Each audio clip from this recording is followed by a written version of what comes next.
മരണം എളുപ്പമാകണോ, മരണം വളരെ ലാഘവത്തോടെ ചിരിച്ചു പുഞ്ചിരിച്ച് സന്തോഷത്തോടെ മരിച്ചു പോകണോ, സ്വർഗം കണ്ട് മരിക്കണോ?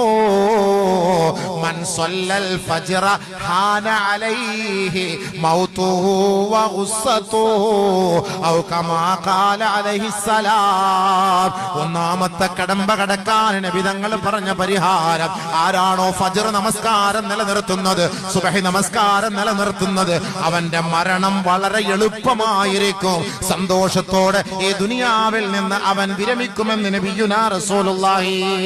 രണ്ടാമത്, ആരാണോ ആ ഖബറിന്റെ ഭയാനകതകളിൽ നിന്ന് രക്ഷ വേണമെന്ന് ആഗ്രഹിക്കുന്നുണ്ടോ, ആദരവായ റസൂലുള്ളാഹി സ്വല്ലല്ലാഹു അലൈഹി വസല്ലമ തങ്ങൾ പറയുകയാ, മൻ സല്ലൽ ളുഹ്റ ഹാന അലൈഹിൽ ഖബ്റു വശിദ്ദതുഹു വളീഖുഹു.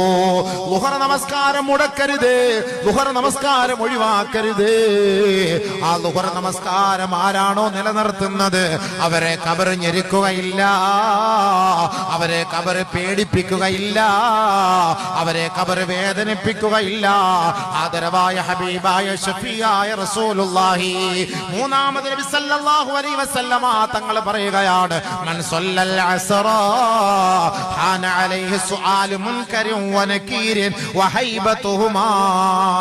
ആരാണോ അസ്ർ നമസ്കാരം നിലനിർത്തുന്നത്, ഷോപ്പിംഗിന്റെ സമയമാണ്, ഷോപ്പിംഗിന്റെ സമയമാണ്. എന്റെ പൊന്നുപങ്ങളെ, ഖളാ ആക്കരുത് കേട്ടോ. പരിശുദ്ധ റമദാൻ വരികയാണ്. ഷോപ്പിംഗിന് വേണ്ടി അസ്ർ നമസ്കാരം നിങ്ങൾ ഖളാ ആക്കിയാൽ നകീറിന്റെ ചോദ്യത്തിന് മറുപടി പറയാൻ പറ്റൂല കേട്ടോ.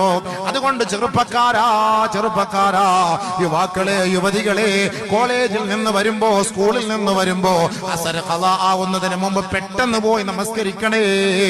ആ ഖബറിലേക്ക് നിന്റെ മയ്യത്ത് കൊണ്ടുവെക്കുമ്പോ അതിന്റെ വേദനയിൽ നിന്നും, ഞെരുക്കത്തിൽ നിന്നും, പിടുത്തത്തിൽ നിന്നും നിന്നെ രക്ഷപ്പെടുത്താൻ അസ്ർ നമസ്കാരമല്ലാതെ മറ്റു പരിഹാരമില്ല.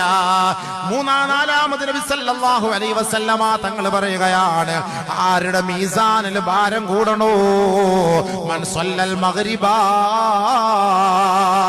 ഹാന അലൈഹി മീസാനുഹു വ ഖിഫത്തുഹു. ആരാണോ മഗ്രിബ് നമസ്കാരം നിലനിർത്തുന്നത്, അവന്റെ മീസാനിൽ നന്മയുടെ മുൻതൂക്കമുണ്ടാകുമത്രേ.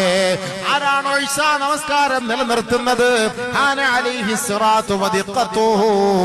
അവന്റെ സിറാത്ത് എന്ന പാലത്തിലൂടെ വളരെ വേഗത്തിൽ, മിന്നത്തിൽ അവൻ സ്വർഗ്ഗത്തിൽ എത്തുമെന്ന് കമാ ഖാല റസൂലുള്ളാഹി സ്വല്ലല്ലാഹു അലൈഹി വസല്ലം. ഈ 5 വഖ്ത് നമസ്കാരം നിലനിർത്തുന്നവർക്കാണ് ഈ ഭാഗ്യം ലഭിക്കുക.